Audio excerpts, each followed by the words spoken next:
Hey Psych2Goers, welcome back to another video. Healing is not easy.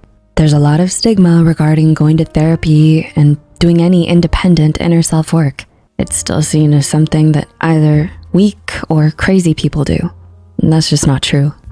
It might not be 100% easy, but healing is a journey that leads to deep fulfillment that nothing outside of you could shake or take away.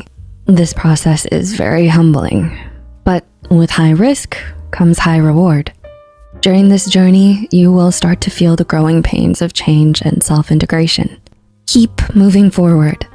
This discomfort is helping you move into a beautiful life in which you have a deeper sense of inner peace. Here are 9 uncomfortable signs that you are healing. Number 1, you allow yourself to feel your emotions. When you're still stuck in survival mode, you're mostly focused on logic and what you see because emotions are painful for you to feel and process.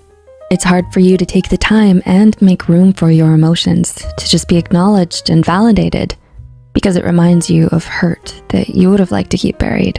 When you heal, you start acknowledging your negative and positive emotions because you realize that extreme focus on one is detrimental to your whole being and that you are a whole person.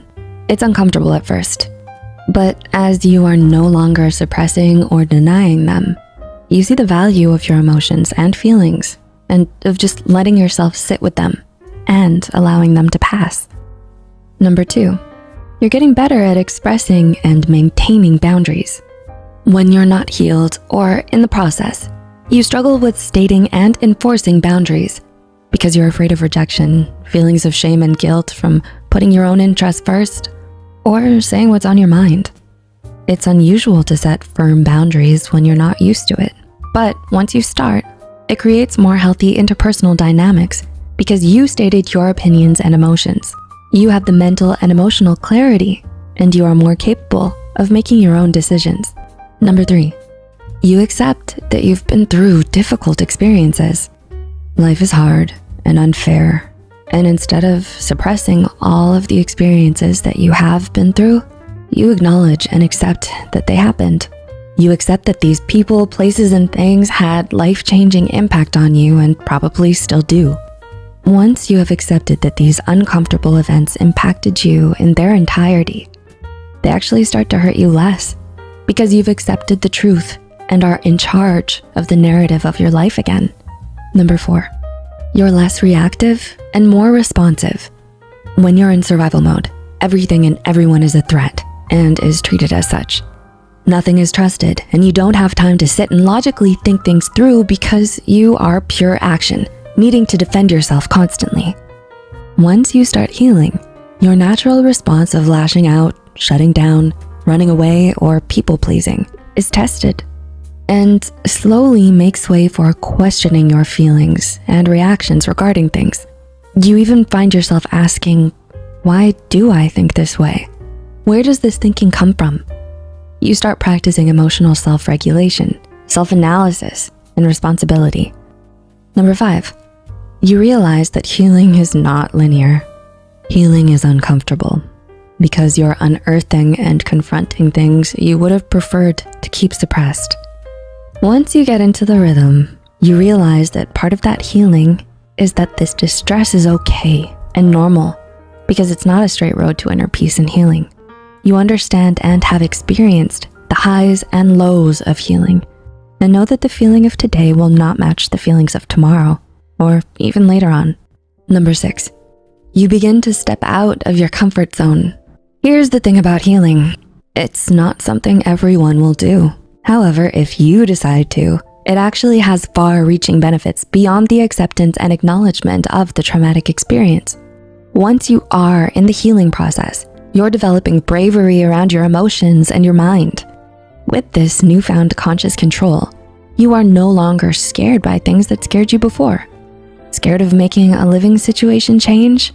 You now are redecorating your bedroom and experimenting with paint colors you never thought you would. Going to a party you don't know? Before, you would have recoiled at the thought. But now it's a little less anxiety-inducing, and you have a bit more confidence. Number 7, you easily accept disappointments and take them in stride. Life is a balance of success and failure, light and dark, ups and downs. When you're not healing, disappointments hit you like a freight truck to the chest, knocking all of the motivation and passion out of you. With healing, you understand that bad days do happen and can't be avoided, but are also temporary. Any disappointments or unmet expectations are accepted and taken in stride. You respond in better, healthier ways that are less reactive. Number 8, you have more inner peace. Healing brings about self-integration. If you're a Harry Potter fan, it's as if Voldemort brought back all of his Horcruxes and decided on becoming a better, complete person who accepts the natural way of life on a soul level. And if you're not a fan, it's like taking inventory of all of your experiences, painful or not, and seeing yourself as the whole person. You develop this inner peace because you deeply forgive yourself, and you can readily forgive others too. By having this peace and integration, you are less likely to self-sabotage because you're no longer a warring country within yourself with conflicting desires and emotions. You reconcile your inner differences. You no longer criticize and dismantle your character in your mind. And number 9, you welcome help and support. The independent survivor has a don't ask for help mentality. Maybe because they never got it when they needed it, or because of the harsh rejection when they spoke up. They shut down to get by and decided to do it by themselves because they had no choice. With healing, you start to realize that as strong as you are, you can't carry and do everything by yourself. You do need help. We all do, and it's available out there for you. You are more open to support and less afraid of having this need for assistance met. The pride and shame you might feel for asking for help are gone because you know that it's okay to let go of the heavy burden on your shoulders and have someone to lean on. Did you relate to any of these points? Do you feel that you are beginning to heal?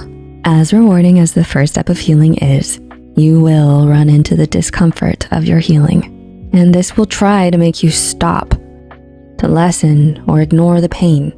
But whatever you resist, you prolong. If you are in the healing process, well done. I'm proud of you for doing this work, and I hope you can find peace through it. If you're not, that's okay, because healing is a long process that takes time. You're still living and doing what you can. Applaud yourselves. Did you find this video valuable? Tell us in the comments below. Please like and share it with friends that might find use in this video too. Make sure to subscribe to Psych2Go and hit the notification bell for more content. All the references used are added in the description box below. Thank you for watching and see you next time.